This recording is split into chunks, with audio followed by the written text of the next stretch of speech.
நடிகர் விவேக்கே வந்து இதனால தான் இறந்தாரு அப்படின்னு. இந்த டெத் ஆனவங்களோட லிஸ்ட் எல்லாமே நீங்க எடுத்து பார்த்தீங்கன்னா 90 விழுக்காடு வந்து பார்த்தீங்கன்னா இந்த 50 வயசு 60 வயசுக்கு மேல. வைரஸ்க்கு ட்ரீட்மெண்ட்டே நம்ம எதிர்ப்பு. நார்மலா உங்களுக்கு வர சளி காய்ச்சல நீங்க இது கொரோனாவா இருக்குமோ அப்படின்லாம் ரொம்பலாம் யோசிக்காது. பட் ஆனால் அரசு அப்படி யோசிக்க கூடாது. ஓகேங்களா? கண்டிப்பா சார் அவங்க வந்து ஏதாவது ஒரு கைட்லைன்ஸ் கொடுத்துருக்கலாம். ரியோ டிவி நேயர்களுக்கு வணக்கம். நான் உங்கள் ரூபன். இன்று நம்மோட இணைந்திருக்கிறார் டாக்டர் சபரீஸ்வரன் அவர்கள். வணக்கம் சார். வணக்கம் sir.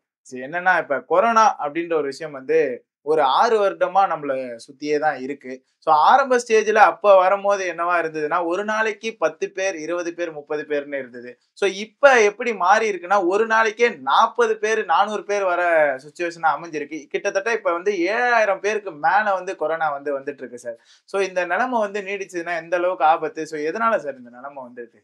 Sir first of all வந்து இந்த வைரஸ் ஒன்றும் புதுசு கிடையாது. நம்மளுக்கும் தெரியும். 2020 வந்ததே புதுசு கிடையாது. ஏன்னா 2003 சார்ஸ்ன்னு சொல்லிட்டு இதே வைரஸ் வந்து இருந்தது. ஓகே. உங்களுக்கு வைரஸோட குணத்தை பத்தி நம்மளுக்கு புரியணும். வைரஸ் பொறுத்த வரைக்கும் பார்த்தீங்கன்னா, ஒரு 20, 30 வருடங்கள் ஆண்டுகளுக்கு ஒரு தடவை வந்துட்டு ஒரு பேண்டமிக்கை ஜென்ரலா கிரியேட் பண்ணும். இப்போ எக்ஸாம்பிள் பன்னிக்காய்ச்சல் எடுத்துக்கிட்டிங்கன்னா, அது ஸ்வைன் ஃப்ளூன்னு சொல்லுவோம். 1918ல வந்து ஒரு பெரிய பேண்டமிக்கை வந்து கிரியேட் பண்ணுச்சு. உலகத்துல 3ல ஒருத்தர் இறந்தாங்க அப்படின்னு சொல்லிட்டு. ஸோ பல மில்லியன் பீப்புள்ஸ் வந்து அவங்க லைஃப்பை வந்து இழந்தாங்க. அதுக்கப்புறம் திருப்பி அதே வைரஸ் 2008ல ஒரு பெரிய நல்ல ஒரு பேண்டமிக்கை கொடுத்தது.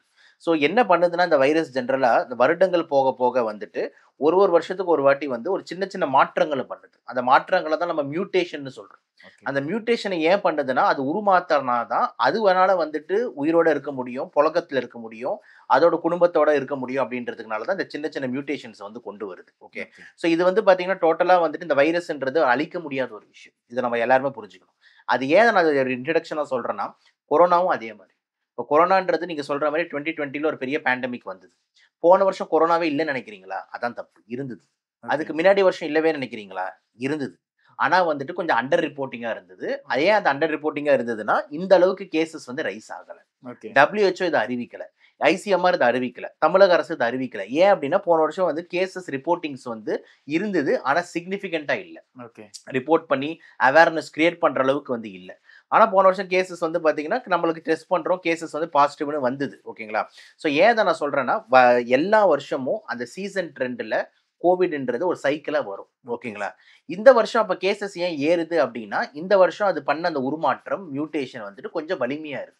அதனால வந்து கொஞ்சம் ஈஸி டிரான்ஸ்மிசிபிளா இருக்கு. கேசஸ் கொஞ்சம் ரைஸ் ஆகுது. அப்ப போன வருஷம் அது பண்ண அந்த வழிமாற்றம் அந்த மியூட்டேஷன் அந்த அளவுக்கு வலிமையா இல்ல. அதனால கேசஸ் பெரிய அளவுல ஏறல. இந்த வருஷம் கொஞ்சம் நல்லா பண்ணிருக்குன்றதுதான் ஏறுது. மேபி இன்னொரு 4-5 வருஷத்துக்கு அப்புறம் வர மியூட்டேஷன் இதோட மோசமா கூட வரலாம். அப்ப கேசஸ் இதோட இன்னும் எண்ணிக்கை அதிகமா கூட மாறலாம்.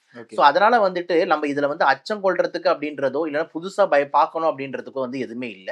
யூசுவலா நடக்கிற ஒரு பேட்டர்ன் வைரஸோட கேரக்டர் வருஷம் வருஷம் உருமாறுறது. அந்த வருஷத்துலயே இந்த வருஷம் உருமாறுதல் வந்து கொஞ்சம் நல்லா இருக்கு. அந்த உருமாறுதல் நல்லா இருக்கிறதுனால வந்துட்டு டிரான்ஸ்மிசிபிலிட்டி அதிகமா இருக்கு. ஆனா நம்ம WHO உலக சுகாதார அமைப்பு என்ன சொல்லுதுன்னு பாருங்க. It is a variant of interest. It is not a variant of concern அப்படின்னு ஒரு வார்த்தை சொல்லுது. அப்படின்னா என்னன்னா வந்துட்டு இது வந்து எல்லாரும் கவனத்துக்கு எடுத்துக்கணும். எல்லாரும் வந்து பாத்தீங்கன்னா வந்து தெரிஞ்சுக்கணும். அவ்வளவுதானே தவிர யாரும் அச்சப்பட வேண்டிய அவசியம் இல்லை அப்படின்னு. வேற கன்சர்ன் அது பயப்படுங்க பயந்துருங்க அப்படின்ட்டு. அப்ப கன்சர்ன்னா பயப்படுறதுன்னு அர்த்தம். ஸோ ஒரு வேரியன்ட் ஆஃப் கன்சர்ன் இல்ல அப்படின்னா பயப்படக்கூடிய வேரியன்ட் கிடையாது. ஆனா வந்து எல்லாரும் எச்சரிக்கையா தெரிஞ்சுக்கக்கூடிய ஒரு வேரியன்ட் அப்படின்ட்டு தான் WHO வந்து அறிவிக்குது. இதுதான் நம்ம முதல் கட்ட பார்வை. Okay sir. அப்படி இருந்தாலும் வந்து கொரோனா ஆரம்ப காலகட்டத்துல வரும்போது ஒரு 50 வயசுக்கு மேல இருக்கவங்களுக்கு உயிருக்கு ஆபத்து அப்படின்ற ஒரு சுச்சுவேஷன் அமைஞ்சிருது. ஸோ நேற்றைக்கு ஒரு நியூஸ் பார்க்குறோம். ஒரு பெண் வந்து ஒரு 47 வயது கொண்டவங்க வந்து இறக்குறாங்க. அப்படின்னும் போது இந்த கொரோனாவோட வீரியம் வந்து ரொம்ப அதிகமாயிருச்சா? ஸோ இவங்களோட கணக்கீடு இதெல்லாம் வந்து கொஞ்சம் தவறுதலா இருக்கா? ஏன்னா கொரோனா நீங்க சொன்ன மாதிரி வந்து வைரஸ் வந்து வேற வேற ரூபத்துல வந்து வரா மாதிரி இருக்கும் அப்படின்ற மாதிரி நீங்க சொல்றீங்க. சோ இந்த வைரஸ் வந்து இருக்கிற வைரஸே வந்து வேரியன்ட் வந்து வேற வெர்ஷனா வந்து நமக்கு வந்து அடைஞ்சிருக்கா அப்படின்ற ஒரு சிச்சுவேஷன் அமைஞ்சிருக்கா? கண்டிப்பா கண்டிப்பா. இப்போ வந்து இந்த வந்து பாத்தீங்கன்னா லாஸ்டா வந்து ஆமிக்ரானோட JN.1 வேரியன்ட். ஓகேங்களா? இப்போ வந்து நீங்க கேட்ட கேள்வி வந்து ஒரு அற்புதமான கேள்வி. என்ன அப்படின்னா வந்துட்டு மிடில் ஏஜ், அதாவது இந்த 35 45 வயசுல கூட இறக்குறாங்களே. நீங்க 45 வயசு ஒரு உதாரணம் காமிச்சீங்க. 35 வயசுல கூட வந்து ஒருத்தர் இறந்திருக்காரு. ஓகேங்களா? அந்த மகாராஷ்டிரா குஜராத்ல நினைக்கிறேன். ஆனா என்ன நம்ம வந்து அந்த டெத் ஆனவங்களோட லிஸ்ட் எல்லாமே நீங்க எடுத்து பாத்தீங்கன்னா ஒரு காமன் ஃபேக்டர் என்னன்னா 100 பேர் இறக்குறாங்கன்னா அதுல 90 பேர் 90% 90 விழுக்காடு வந்து பாத்தீங்கன்னா இந்த 50 வயசு 60 வயசுக்கு மேல இந்த சீனியர் சிட்டிசன்ஸ் தான். ஓகே. ஜஸ்ட் வந்துட்டு ஒரு 10 விழுக்காடு தான் நீங்க சொல்ற இந்த மிடில் ஏஜ்ல இருக்கு. இது முதல் விஷயம். அந்த 10 விழுக்காடு இந்த மிடில் ஏஜ்ல இருக்கிறது யாருன்னு பாத்தீங்கன்னா, இப்ப எக்ஸாம்பிள் நான் சொல்றேன் இந்த 35 வயசுல ஒருத்தவங்க இறந்தாங்கன்னு சொல்லிட்டு. அவங்களோட ஹிஸ்டரி எடுத்து 35 years with admitted with uncontrolled டிகேன்னு போட்டிருக்கான். அப்படின்னா என்னன்னா, சிவியரா சுகர் அதிகமாகி முத்தி போன ஒரு கேஸுக்காக ஹாஸ்பிட்டல் அட்மிட் ஆயிருக்காரு. ஓகே. இவருக்கு நடுவுல கொரோனா போடுது. ஓகே. அதே மாதிரி எல்லாரோட டெத் ரெக்கார்டும் பாத்தீங்கன்னா, ஏதாவது ஒரு இணை நோய்கள் ரொம்ப மோசமான நிலைமையில இருக்கு. இவங்க அட்மிட் ஆனது வந்து ஒரு சீலுக்காக, அந்த சீலுக்காக இருக்கும்போது கொரோனா வந்து இறந்து போறாங்க. இவங்க அட்மிட் ஆனது வந்து பாத்தீங்கன்னா, ஒரு ஹெச்ஐவி பேஷண்ட் ஒரு ட்ரீட்மெண்ட்காக அட்மிட் ஆகுறாங்க. இது வந்து இறந்து போறாங்க. கிட்னில சிவியர் டயாலிசிஸ்க்காக அட்மிட் ஆகுறாங்க. பிளஸ் இது வந்து இறந்து போறாங்க. எல்லா டெத்தும் இப்ப எதுவுமே நம்ம வந்து மறைக்க வேண்டியதில்ல. ஓகே. இந்த நம்ம கொரோனாவோட வெப்சைட்ல கோவிட் இப்ப கரண்ட் புரோட்டோ எவ்வளோ கேசஸ் ஆக்டிவ் கேசஸ் இருக்குன்னு போய் பாத்தீங்கன்னா, டெத் எண்ணிக்கை, மரண எண்ணிக்கையும் போட்டிருக்காங்க. ஓகே. அந்த மரண எண்ணிக்கையில மரணம் அடைஞ்சவங்க வந்து எப்படி மரணம் அடைஞ்சாங்கன்னு போட்டிருக்காங்க. ஓகே. அதுல எல்லாமே பாத்தீங்கன்னா 2, 3 இந்த கோஃபேக்டர்ஸ் இருக்கு. எது ஓகே. இந்த அன்கண்ட்ரோல் சுகரு, டயாலிசிஸ்ல இருக்காங்க. இவங்க கேன்சருக்கு ட்ரீட்மெண்ட் எடுத்துட்டு இருக்காங்க. சீலுக்காக அட்மிட் ஆயிருக்காங்க. ஆபரேஷன் பண்ண பேஷண்ட் இந்த மாதிரிலாம் தான் ஹிஸ்டரி இருக்கு. ஓகே. அப்போ இதுல இருந்து நான் என்ன டேக் ஹோம் மெசேஜ் எடுத்துக்கிறேன்னா, ஃபர்ஸ்ட் 60 வயசுக்கு மேல இருக்கிறவங்கள முதல்ல ஈஸியா தாக்குது 1. 2வது யார் யாருக்கெல்லாம் வந்து எதிர்ப்பு சக்தி, இணை நோய்கள் ரொம்ப அதிகமா இருக்கோ அவங்க டார்கெட் செய்யப்படுறாங்க. 3வது கொரோனா தனியா வந்து அழிக்கிறது இல்ல. ஓகே. கொரோனா பிளஸ் ஏதோ ஒரு டிசீஸ் சேர்ந்து தான் ஒருத்தவங்கள காலி பண்ணுது. புரியுதுங்களா? இவ டைரக்ட்டா கொரோனா வந்து சோல் ரீசன் ஃபார் டெத் இந்த கொரோனா தான் அப்படின்ற ஓகே. மாதிரி இல்லாம, corona plus seal, corona plus operation, okay. Corona plus kidney problem, corona plus dialysis அப்படின்ற காம்பினேஷன்ல தான் இறக்க வைக்குது. ஓகே. அதனால இந்த மாதிரி இருக்கிறவங்களா தான் கேர்ஃபுல்லா இருக்கணும் ஓகே. அப்படின்றது தான் நம்மளோட பார்வையா இருக்கு. ஓகே. சார் இப்ப நீங்க சொல்லியிருந்தீங்க, வேற ஒரு நோய் இருக்கவங்களோட பிளஸ் 2த்தையும் பிளஸ் பண்ணி ஈக்குவல் டூ பண்ணா டெத் அப்படின்ற ஒரு விஷயமா எஸ், சொல்லியிருந்தீங்க. எஸ். சோ இத தொடர்ந்து பார்க்கும்போது, குறிப்பிட்ட எல்லா மக்களுமே வந்து இந்தியால வந்து இந்த கோவிட்ஷீல்டு, கோவேக்சின், பூஸ்டர் இப்படின்ற மாரி வகைப்படுத்துற மருந்துகள வந்து இணைச்சாங்க. சோ இந்த மருந்துகள் போறது மூலியமா இவங்களுக்கு பாதுகாப்பு இருக்குமா? கண்டிப்பா வந்துட்டு சார் பாதுகாப்பு வந்து இருக்கும். எப்போ இருக்கும் அப்படின்னு பார்த்தீங்கன்னா, வருஷம் வருஷம் பூஸ்டர் டோஸ் போட்டுட்டு தான். ஓகே. இப்ப அந்த 6 வருஷத்துல இருந்து தொடர்ந்து அப்ப ஆமா. வருஷம் ஓகே. வருஷம் போடணும். அதுதான் வந்துட்டு நீங்க லாஸ்ட்டா பாருங்க 2020, 21 அந்த பேண்டமிக் முடியிற டைம்ல WHOவோட கைட்லைன்ஸ் எடுத்து பாருங்க. ம். Every year a booster dose should be given okay. According to the latest year strain அப்படின்றது தான். ஓகே. எங்களுக்கே வந்து பார்த்தீங்கன்னா, நம்ம நுரையீரல் பேஷண்ட் எல்லாருக்குமே வந்து ஜெனரலா நாங்க வருஷம் வருஷம் பன்னிக்காய்ச்சல் ஊசி போடுவோம். ஓகே. எங்களுக்கு இன்ஸ்ட்ரக்ஷன் வந்திருக்கு. என்னன்னா வருஷம் வருஷம் கொரோனா ஊசியும் தேட்டு போடுங்க அப்படின்னு சொல்லிட்டு. ஓகே. ஆனா அது அந்த அளவுக்கு மார்க்கெட்ல கிடைக்கிறதுல ஒரு சிக்கல் இருந்தது. ம். பேஷண்ட் கிட்ட வந்து பயம் இருந்தது, அச்சம் இருந்தது. அதனால அத செயல்படுத்த முடியல. இப்போ நீங்க அந்த 2020ல போட்ட அந்த பூஸ்டர் டோஸ் 2025 வரைக்கும் அதோட வீரிமை இருக்குமானா சத்தியமா இருக்கு. ஓ! வருஷம் வருஷம் வந்து அந்த பூஸ்டரோட அந்த எதிர்ப்பு சக்தியோட லெவல் வந்து குறைஞ்சுக்கிட்டே போகும். ஓகே. இப்ப எக்ஸாம்பிள் இந்த வருஷம் நான் போட்டிருக்கேன் அப்படின்னா, இப்ப அடுத்த 12 மாசத்துக்கு எனக்கு 90ல இருந்து 95 விழுக்காடு வந்துட்டு நம்மளுக்கு பாதுகாப்பு கிடைக்கும். ஓகே. ஆனா அடுத்த வருஷத்துக்கு போகும்போது அந்த பாதுகாப்பு 60% குறையும். ஓகே. அதுக்கு அடுத்த வருஷம் 40 விழுக்காடு குறையும். அதுக்கு அடுத்த வருஷம் 20. அப்ப நம்மலாம் வந்து இப்போ வந்து பாத்தீங்கன்னா, சில பேர் 10% புரொடெக்ஷன்ல இருப்பாங்க. சில பேர் 20% புரொடெக்ஷன்ல இருப்பாங்க. யாருமே அந்த ஃபுல் புரொடெக்ஷன்ல இருக்க மாட்டாங்க. ஓகே. ஏன்னா யாருமே வருஷம் வருஷம் அதோட பூஸ்டர் டோஸ் போடல. அவ்வளோ கவர்மெண்ட் சைடுல இருந்து சொல்றதுக்கு தவறிட்டாங்களோ? ஏன்னா இந்த செய்தி நீங்க சொல்லும்போது தான் எனக்கே ஒரு மாரி புதுமையா இருக்கு. ஏன்னா இத பத்தின செய்திகள் நெறைய திரட்டும்போது இது எனக்கு ரொம்ப புதுமையா இருக்கு. இது வந்து ரொம்ப அலட்சியமா கவர்மெண்ட் வந்து கையாளுறாங்களோ அப்படின்ற மாரி ஒரு சிச்சுவேஷன் அமைஞ்சிருக்கு. கண்டிப்பா வந்துட்டு என்னன்னா lack of awareness to the public. Okay. ஏன்னா எல்லாரையும் நீங்க போய் வருஷம் வருஷம் தடுப்பூசி போடுங்கன்னா, இந்த தடுப்பூசி மேல நான் தான் சொன்னேன். மக்களுக்கு வந்து ஒரு அவநம்பிக்கை இருக்கு. ஒரு ஓகே. ஒரு மாரி பயந்து இருக்காங்க. ஓகே. அப்போ வந்து அரசு போயிட்டு திருப்பி நீங்க வருஷம் வருஷம் போடணும் அப்படின்ற மாரி சொன்னோம்னா, இவங்க என்ன சும்மா நம்மள ஃபோர்ஸ் பண்ணிட்டு இருக்காங்க. ஏன்னா பாதி பேர் என்ன நம்புறாங்கன்னா, கொரோனான்றதே இல்லன்றாங்க. ஓகே. ஓகேங்களா? ஒரு அவநம்பிக்கை இருக்கு. அதனால வந்து கொஞ்சம் அரசு வந்து கொஞ்சம் இப்படி யோசிச்சிருக்கலாம். பட் ஆனா அரசு அப்படி யோசிக்க கூடாது. ஓகே. ஓகேங்களா? கண்டிப்பா சார் அவங்க வந்து ஏதாவது ஒரு கைட்லைன்ஸ் குடுத்துருக்கலாம். ஆனா வந்து பகிரங்கமா அறிவிக்கல. புரியுதா நான் ஓகே. சொல்றது? இல்லையே நாங்க சொல்லியிருந்தோமே எங்களோட சுகாதாரத்துறை வெப்சைட்ல போய் பாருங்க. எங்க ம். Ministry of Health and Family வெப்சைட்ல பாருங்கன்னு சொல்லிட்டு இந்திய அரசும் சொல்லலாம், தமிழக அரசும் சொல்லலாம், ஓகே. WHO சொல்லலாம். ஓகே. ஆன் பேப்பர் எல்லாம் இருக்கு. ம். ஓகேங்களா? ஆனா இப்ப வர நியூஸ் மாரி ஜெனரேட் ஆச்சானா கிடையாது. ஓகே. ஏன் அப்டின்னா, அது முடிஞ்சிருச்சு. திருப்பி வரும்போது பார்த்துப்போம். இத நம்ம சீரியஸா சொன்னோம்னா, அத வேற வச்சு ஏதாவது பாலிட்டிக்கலா இல்லன்னா நம்மளுக்கு ஏதாவது மக்கள் கிட்ட வந்து ஒரு கெட்ட பேரோ ஏதாவது ஏற்பட்டுற போகுது அப்டின்னு சொல்லிட்டு, தடுப்பூசினால சைட் எஃபெக்ட் வருது. தடுப்பூசினால இந்த வந்துருச்சு, ஹார்ட் அட்டாக் இதெல்லாம் வந்து ரொம்ப பெரிய வந்துட்டு ஒரு ஃபால்ஸ் பிலீஃப் மித்துன்னு நான் சொல்றேன். ஓகே. ஆனா விவேக் அவர்களுக்கே வந்து இந்த இந்த சைடு எஃபெக்ட் போட்டு அதே உடனே கமெண்ட்ல போட்டுறாங்க சார். விவேக் அப்படின்ட்டு போட்டுறாங்க சார். அதனால தான். அதேதான் நான் அடுத்து அததான் சொல்ல வந்தேன். என்னன்னா நடிகர் விவேக்கே வந்து இதனால தான் இறந்தாரு அப்படின்னு ஆ. சொல்லிட்டு உங்களுக்கு தெரியும். அவ்வளவு தூரம் இதுவாச்சு. ஓகே. நான் வந்து திருப்பியும் வந்து ஒரு கேள்வி கேட்கிறேன். ம். ஒரு குழந்தை பொறக்குது சார். ஓகே. குழந்தை பொறந்த உடனே எத்தனை தடுப்பூசி அந்த தாயும், தந்தையும் அந்த குழந்தைக்கு செலுத்துறாங்க? ஆ. கிட்டத்தட்ட 10, 15 ஊசி குழந்தை பொறந்தோனே போடப்படுது. ஓ போலியோ ஊசி போடப்படுது, போலியோ ஊசி ஜென்ரலா எல்லாருக்கும் போடப்படுது. தெரிஞ்சது. ஹெப்படைட்டிஸ் பி போடப்படுது, டிப்தீரியா போடப்படுது, ஓகே. பெர்டியூசிஸ் போடப்படுது, டெட்டானஸ் போடப்படுது, நிமோனியா போடப்படுது, பன்னிக்காய்ச்சல் போடப்படுது. அதுக்கப்புறம் வந்து இப்போ சொல்லிட்டு போயிட்டே இருக்கலாம். ம். ஓகேங்களா? இப்பயே ஒரு 8 சொல்லிட்டேன். ம். இத்தனை ஊசிகள் வந்துட்டு குழந்தை பொறந்த அந்த முதல்ல அந்த 6 வீக்ஸ் 10 வீக்ஸ்க்குள்ளேயே இத்தனை ஊசிகள் போடப்படுது. ஓகே. ஏன் போடப்படுது அப்படின்னு எடுத்துக்கிட்டோம்னா, ஏன்னா இந்த டிசீசஸ் எல்லாமே வந்து குழந்தைங்கள வந்து நெறைய பேர் அந்த டைம்ல காவு வாங்குனது. ம். அந்த இன்ஃபான்ட் மார்ட்டாலிட்டி ரேட்ட வந்து அதிகமாக்குனது இந்த நோய்கள். ஓகே. போலியோல இருக்கிறவங்க வந்து பல பேர் வந்து இந்த கை, கால் வராது. பார்க்க வந்து நம்மள இது மாரி ஓட்டுவாங்க நொண்டின்ட்டு. பார்க்கவே கஷ்டமா இருக்கும். ஓகே. ஆனா இப்ப யோசிச்சு பாருங்க, எத்தன குழந்தைங்க இப்ப நொண்டியா பொறக்குது? ஓகே. எத்தன குழந்தைங்க இப்ப கூனா ரோட்ல பார்க்குறீங்க? ஒண்ணு இருக்காது. ஓகே. ஏன்னா போலியோன்றது ஒழிக்கப்பட்டது. எப்படி ஒழிக்கப்பட்டது அப்படின்ற மாரி பார்த்தீங்கன்னா, பல்ஸ் போலியோ இம்யூனைசேஷன் புரோகிராம்னால. ஓகே. போலியோ வேக்சின் எல்லாருக்கும் போடப்பட்டது. போலியோ சொட்டு மருந்து ஸ்கூலா போய் போட்டாங்க. தெரு தெருவா போய் போட்டாங்க. இதுக்கு ரீசன் என்னன்னா, பல்ஸ் போலியோ இம்யூனைசேஷன் தடுப்பூசி. ஓகே. சோ நான் என்ன சொல்றேன்னா, தடுப்பூசிய வந்துட்டு நெகட்டிவா சித்தரிக்கிறவங்களுக்கு தான பதில் தான் நான் அத சொல்றேன். ஓகே. ஒரு பச்சிள குழந்தை பொறக்கும்போது நம்ம ஒரு 10 ஊசி போடுறோம். ம். போலியோன்ற ஒரு பெரிய நோய வந்து ஒழிச்சு கட்டுனது இந்த தடுப்பூசினால. ஓகே. கொரோனாக்கே உதாரணம் எடுத்துக்கோங்க. ம். உங்களுக்கெல்லாம் தெரியும். இந்த செகண்ட் வேவ் அதாவது நம்ம வரும்போது அந்த பீட்டா, டெல்டா வேரியன்ட்லாம் இருக்கும்போது, ஆமா. ஒரு ஹாஸ்பிட்டல்ல இடம் கிடையாது. ஆமா. ஹாஸ்பிட்டல் லைன் ஃபுல்லா ஆம்புலன்ஸ் நின்னுகிட்டு இருந்தது. பல பேர் ஆம்புலன்ஸ்ல உயிரிழந்துகிட்டு இருந்தாங்க. ஏன்னா நல்லா களத்துல இருந்த மருத்துவர். ஓகேங்களா? சோ நம்ம அந்த துறை வேற, நுரையீரல் டாக்டர் வேற. ம். சோ ஒரு 3, 4 ஹாஸ்பிட்டலுக்கு நம்ம பேஷண்ட் சார் இங்க பேஷண்ட் ஒண்ணு இருக்கு நான் அனுப்புறேன் சார். இடமே இல்ல சார். இல்ல சார் இங்க ஆக்ஸிஜன் சிலிண்டரே இல்ல சார். இது சார்ன்ட்டு யாருமே பேஷண்ட் ஏத்துக்கவே கஷ்டப்பட்டுக்கிட்டு இருந்தாங்க. ம். அவ்வளவு ஒரு மோசமான சூழ்நிலை. அதுக்கு ஒரு 4 மாசத்துக்கு அப்புறம் பார்த்தோம்னா, ஆமிக்ரான்னு ஒரு வேரியன்ட் வருது. ஆமா. அதுக்கு வந்து திருப்பி WHO இந்த KGF யாஷுக்கு குடுக்குற ஹைப் அளவு குடுக்குறாங்க. ஓகே. என்னன்னா பயங்கரமான இருக்கும். இன்னும் ஒரு 5 மடங்கு வீரியம் அதிகம். என்ன ஆக போகுதுன்னு தெரியல. எத்தன தல உருள போகுதுன்னு தெரியலன்ட்டு இன்னும் ஹைப் அதிகமா இருக்கு. பயம் அதிகமாகுது நம்மளுக்கு. ஆனா 5 மாசத்துக்கு அப்புறம் இந்த வந்த ஆமிக்ரான்னால பெருசா எதுவும் பண்ண முடியல. ஓகே.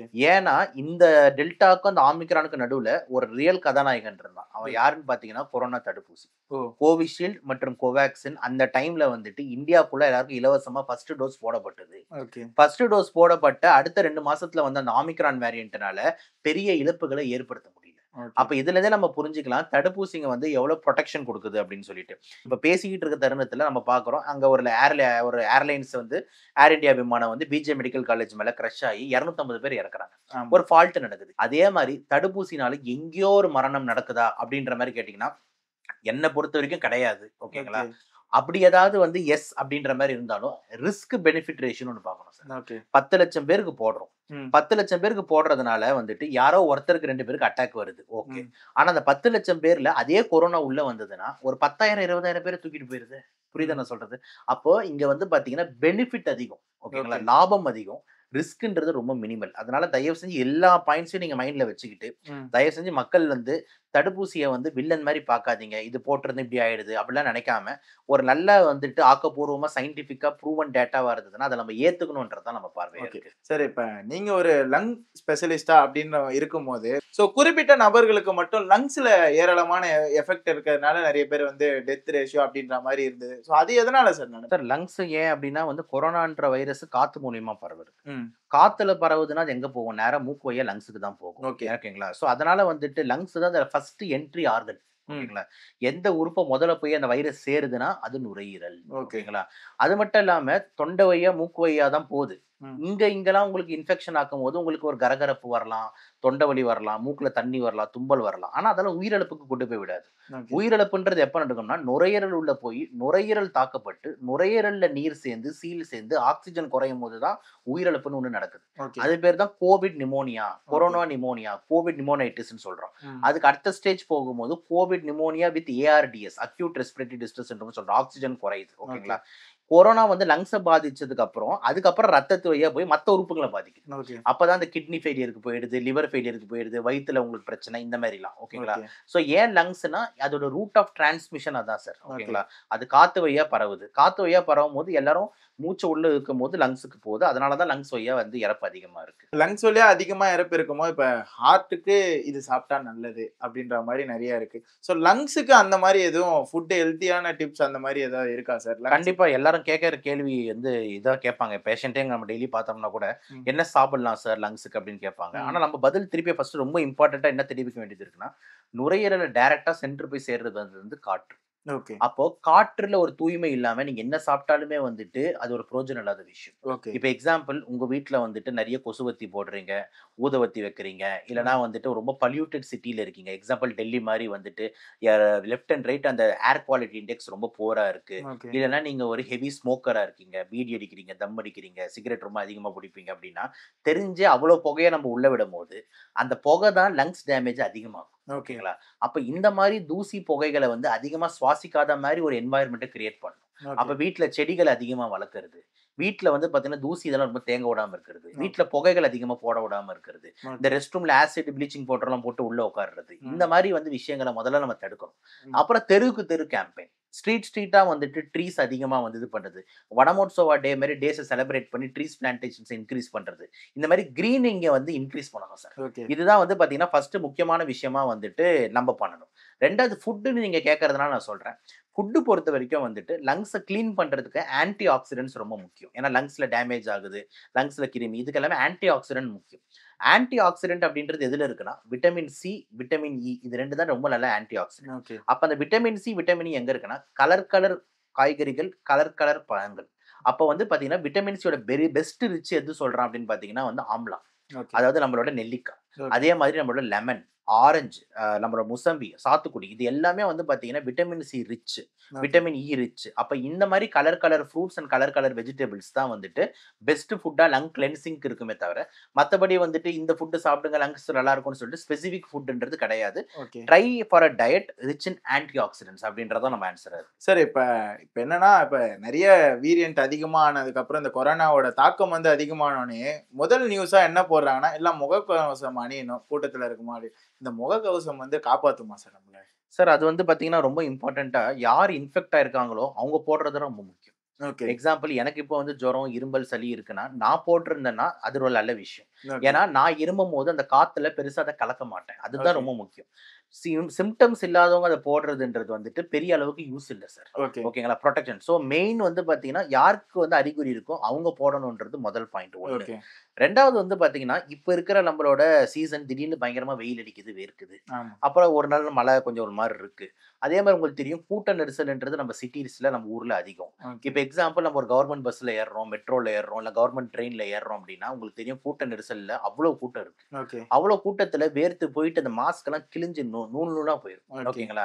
நம்ம அந்த மாஸ்க்க கரெக்ட்டா போட்டுக்கிட்டு கூட இருக்க முடியாது. ஆல்ரெடி அவனுக்கு வந்து காத்து வரலன்றான். இதுல ஓகே. மாஸ்க்க வேற நீங்க மாட்டிக்கிட்டீங்கன்னா, சுத்தமா காத்து வராது. ஆமா. ஒரு செகண்ட்ல அவுத்துருவாங்க. ம். அதையும் தாண்டி அந்த மாஸ்க் வந்து அந்த அவ்ளோ வேர்வையில அந்த மாஸ்க் வீணா போயிரும். ஆமா. அப்புறம் அந்த மாஸ்க் போடுறதுனா என்ன? போடலன்னா என்ன? அப்டின்ற ஓகே. லெவலுக்கு வருது. ஓகே. ஸோ நான் என்ன சொல்றேன்னா, இந்த மாஸ்க் போடுங்க. அதே மாதிரி வந்துட்டு கைய கழுவுங்க. தூரத்துல இடைவெளி மெயின்டெயின் பண்ணுங்க. இதெல்லாம் எவ்வளோ தூரம் சாத்தியமாகும்ன்றது ஒரு பெரிய கேள்விக்குறி சார். ஓகே. மேபி வந்து ரொம்ப காலி நாடு. ம். இப்ப எக்ஸாம்பிள் வந்து பார்த்தீங்கன்னா, ஐஸ்லேண்ட் ம். இந்த மாரி ஒரு சில ஊருங்க இருக்குல்ல. நார்வே இந்த மாரி ஊரெல்லாம் பார்த்தீங்கன்னா, ஆளுங்களே ரொம்ப கம்மி. 2வது இந்த மிடில் ஏஜ்ல வந்து இந்த இணை நோய்கள் ரொம்ப அதிகமா இருக்கவங்க. இந்த குரூப்ப வந்து ஏன் நம்ம டார்கெட் பண்ணி, அவங்களுக்கு மட்டும் ஒரு பூஸ்டர் டோஸ் போடக்கூடாது. ஓகே. அப்படின்றது தான் ஒரு நல்ல ஒரு செயல்திறனா, ஒரு நல்ல ஒரு ஸ்ட்ராட்டஜியா, நல்ல ஒரு வியூகமா இருக்கும்ன்றது என்னோட பர்சனல் பார்வை. ஓகே. ஓகேங்களா?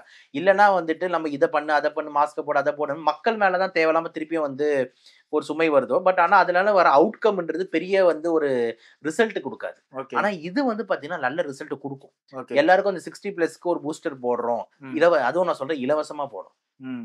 அரசாங்கமே போடணும். ம். அது வந்து என்னோட கோரிக்கை. ஓகேங்களா? ஓகே. ஏன் அப்டின்னா, இப்போ ஒரு பேஷண்ட் திருப்பி பூஸ்டருக்காக ஒரு ரூ. 5,000 செலவு பண்றது நம்மளுக்கு புடிக்கல. ஓகே. ஓகே. ஏன்னா இது வந்து நீங்க ஒரு வேரியன்ட் ஆஃப் இன்ட்ரெஸ்ட்ன்னு அறிவிக்கிறீங்கன்னும்போது, ஒரு ஸ்ட்ராட்டஜி அரசாங்கமே முன் வந்து எல்லாருக்கும் இலவசமா போட்டா மக்கள் போட்டுப்பான். ம். அவன போய் நீ காசு குடுத்து போடுன்னு வச்சுக்கோங்களேன், அவங்க வந்து அதாவது அட போயா சும்மா ஆரம்பிச்சுட்டானுங்க அப்டின்ற மாரி தான் இருக்கும். ஓகே. ஓகேங்களா? ஸோ அதனால இவங்க எல்லாருமே டார்கெட் பண்ணி நம்ம ஒரு வேக்சின் போடுறது வந்து ஒரு நல்ல ஸ்ட்ராட்டஜியா இருக்கும். ஓகே. சார் இப்ப கொரோனா டைம்ல வந்து நிலவேம்பு கசாயம் அப்டின்ற ஒரு விஷயம். ஏன்னா கொரோனா டைம்ல வந்து இத பத்தி பேசி புரிதல் வந்து பெருசா வந்து மக்கள்கிட்டயும் இல்ல. ஸோ மீடியா சைட்லயும் இல்ல.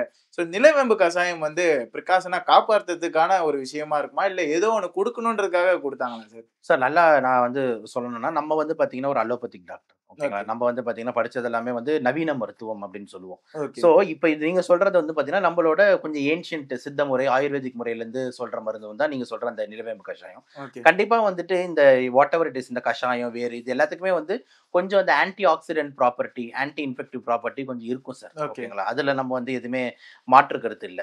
பட் ஆனா வந்துட்டு இது குடிச்சுட்டா வந்துட்டு வரவே வராது. இது குடிச்சிட்டா உடனே சரியாயிடும். இந்த மாதிரின்றது வந்து பார்த்தீங்கன்னா, நம்ம வந்து அத பத்தி டீட்டெயிலா படிக்காம, ஓப்பனா அத ஆதரிக்கவும் முடியல. ஓகே. ஓப்பனா அத நெகட்டிவாவும் சொல்ல முடியல. ஓகே. ஓகே. ஸோ அந்த மருந்த நீங்க குடிக்காதீங்கன்னு சொல்ல முடியல.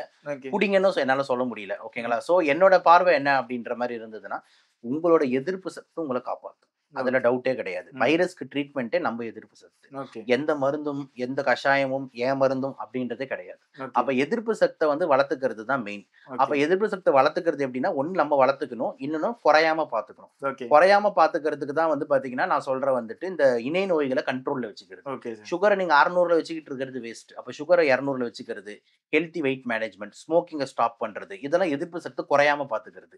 எதிர்ப்பு சக்தி ஏத்துறதுக்கு வந்து விட்டமின் சி, விட்டமின் இ நான் சொன்ன அந்த டயட்ஸ இன்கிரீஸ் பண்ணி ஓகே சாப்பிடுறது. சார். அப்ப இந்த 2 காம்போ தான் வந்துட்டு பெஸ்ட் அப்படின்றத தவிர, இத இத விட்டுட்டு நம்ம ஏதாவது ஒரு பேர நம்புறது, ஏதாவது ஒரு மருந்த நம்புறதுன்றது தேவையில்லன்னு நான் நினைக்கிறேன். ஓகே. சரி, இறுதி கேள்வியா என்னன்னா, இப்ப கொரோனா பத்தி பேசுனா, இப்ப மக்களிடையே என்னவா இருக்குன்னு பார்த்தீங்கன்னா, "இது என்னப்பா சளி, தும்பல், இருமல் அந்த மாரி தான்ப்பா" அப்படின்ட்டு நார்மலான மாரி பேசுறாங்க. ஸோ இந்த மருந்து கொஞ்சம் நார்மலானா மக்கள் எடுக்கிறதுக்கு ஈஸியா இருக்கும் அப்படின்ற மாரி சில இடத்துல பேச்சுக்கள் அடிபடுது. இந்த மாத்திரை ரீதியா இந்த ஒரு ஒரு கோல்டு ஜுரத்துக்காக மாத்திரை போடுறோம்ல, அந்த மாரி மாறுறதுக்கு ஏதோ வாய்ப்பு இருக்குமா சார்? அவ்வளவுதான் சார் இப்பயும் குடுக்குறோம். அவ்வளவுதானா? அவ்வளோதான். பின்ன நீங்க இப்ப இப்ப நாம எடுத்தோம்னா, இப்ப நீங்க கேஸஸ் எடுத்து பார்த்தீங்கன்னா, கேரளால கேஸ் எண்ணிக்கை ரொம்ப அதிகமா இருக்கு. ஆமா. ஓகேங்களா? தமிழகத்துல கம்பேரிட்டிவா வந்துட்டு கேஸ் கம்மியா இருக்கு. எப்படி இப்படி மாற்றம்? கேரளால மட்டும் ஏன் அப்படி பரவுது? அப்படின்ற மாரிலாம் எடுத்துக்கிட்டீங்கன்னா, அப்படி ஒண்ணும் கிடையாது. டெஸ்டிங்ன்றத அவன் ஓவரா பண்றான். நம்ம ஓகே. டெஸ்டிங்ன்ற பண்றதில்ல. நம்ம டெஸ்டிங் பண்ணாம இருக்கிறது தப்பா அப்படின்னு கேட்டீங்கன்னா, என்ன பொறுத்தவரைக்கும் சார் இப்ப நீங்க பேஷண்ட். நீங்க என் கிளினிக் வரீங்க. சார் ம். எனக்கு 2 நாளா இருமல் இருக்கு. லைட்டா கரகரன்னு இருக்கு சார் தொண்டை அப்படின்றீங்க. நான் உங்களுக்கு ஒரு 4, 5 நாளைக்கு மாத்திரை எழுதி குடுத்தேன்னா, அது சரியாயிடும் சார். ம். ஓகேங்களா? நான் வந்து அப்படி பண்ணாம, 2 ஒரு ரூ. 200 செலவாகும் அதுக்கு. ம். 4, 5 நாளைக்கு மாத்திரை. அப்படி பண்ணாம, இன்னொரு சைட்ல வந்து, "சார் நீங்க போய் கொரோனா டெஸ்ட் எடுத்துட்டு வந்துருங்க" அப்படின்றேன். நீங்க போய் கொரோனா டெஸ்ட் எடுத்துட்டு வரீங்க. ஒரு 4000 அங்க 5000 அங்க செலவாயிடுச்சு. அதுக்கப்புறம் வந்து கொரோனா பாசிட்டிவ் வந்துருச்சு. ஓகே கொரோனா பாசிட்டிவ் சார் அப்படின்றேன். உங்களுக்கு லைட்டா பயமும் வந்துரும். அதுக்கப்புறம் உங்களுக்கு 4, 5 நாளைக்கு மாத்திரை எழுதி தரேன். திருப்பி 5 நாள்ல நீங்க சரியாயிடுறீங்க. இதுக்கு ஒரு ரூ. 200 செலவு. புரியுதா நான் சொல்றது? ஸோ, ஃபர்ஸ்ட் சினாரியோல நீங்க மொத்தமாவே ரூ. 200 செலவு பண்ணீங்க. 2வது சினாரியோல நீங்க 5000 பிளஸ் 200 ரூ. 5200 செலவு பண்றீங்க. ஓகே. ஆனா ட்ரீட்மெண்ட் அதே ட்ரீட்மெண்ட் தான். ஸோ சரி. அப்ப கொரோனான்னு கண்டுபிடிச்சு ட்ரீட்மெண்ட் வைஸ்ல நம்ம எதுவும் மாத்தல.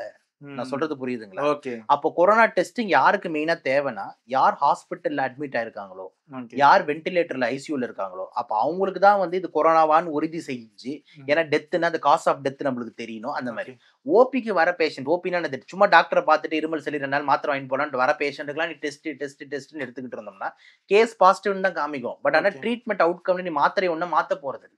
ஓ! ஓகேங்களா? ஸோ அதனால வந்து பார்த்தீங்கன்னா, மக்கள்கிட்ட நான் சொல்றது என்னன்னா, நார்மலா உங்களுக்கு வர சளி காய்ச்சல, நீங்க இது கொரோனாவா இருக்குமோ அப்டின்லாம் ரொம்பலாம் யோசிக்காதீங்க. ஓகே. அது ஒரு சளி காய்ச்சல். அது ஒரு வைரஸ் அப்டின்னு சொல்லிட்டு நல்லா ரெஸ்ட் எடுங்க. நெறைய தண்ணி குடிங்க. டாக்டர் தர ஒரு 4, 5 நாளைக்கு மாத்திரைய சாப்பிடுங்க. சரியாயிடுவீங்க. இப்ப இருக்க சிச்சுவேஷன் பெர்சன்டேஜ் ஏறுச்சுன்னா, மீண்டும் வந்து இந்த லாக்டவுன் இந்த மாரி விஷயங்களுக்குள்ள நம்ம போறதுக்கு வாய்ப்பு இருக்குமா சார்? ஃபர்ஸ்ட் வந்து பார்த்தீங்கன்னா, லாக்டவுன்லாம் போடுறதுக்கு முன்னாடி முதல் விஷயம் வந்து பார்த்தீங்கன்னா, ஒரு சில இண்டிகேட்டர்ஸ் தெரியும். முதல்ல வந்து நம்மளோட பெட்டோட ரேஷியோ இன்கிரீஸ் ஆயிட்டே போகும். Okay sir. Bed occupancy rate increase ஆகும். என்னன்னா, எல்லா ஹாஸ்பிட்டல்லயும் கொஞ்சம் கொஞ்சமா நியூஸ் வர ஆரம்பிக்கும். பெட்ஸ் எல்லாம் ஃபுல்லா இருக்கு. ம். நெறைய பேர் வென்டிலேட்டர்ல இருக்காங்க. ஐசியூலாம் ஃபுல்லா இருக்கு. அப்படின்ற மாரி. அந்த மாரி இப்ப ஏதாவது இருக்கான்னா கிடையாது. 1. ஓகே. 2வது வந்து பார்த்தீங்கன்னா, WHO கிட்ட இருந்து ஒரு அறிவிப்பு வரும். என்னன்னா வந்துட்டு, இது ஒரு வேரியன்ட் ஆஃப் கன்சர்ன் அப்படின்னு சொல்லிட்டு 2வது அறிவிப்பு வரும். ஓகே. அதாவது இது ஒரு பயப்படக்கூடிய ஒரு வேரியன்ட்ன்னு அப்ப விடுவான். அது 2வது இண்டிகேட்டர். ஓகே. 3வது அப்புறம் ஐசிஎம்ஆர் நம்ம எய்ம்ஸ் இவங்களும் ஒரு அறிக்கை விடுவாங்க. என்னன்னா ஓகே. வந்துட்டு, எல்லாரும் வந்து பார்த்தீங்கன்னா வந்துட்டு கேர்ஃபுல்லா இருக்கணும். கேஸஸ் இதுவாகுது.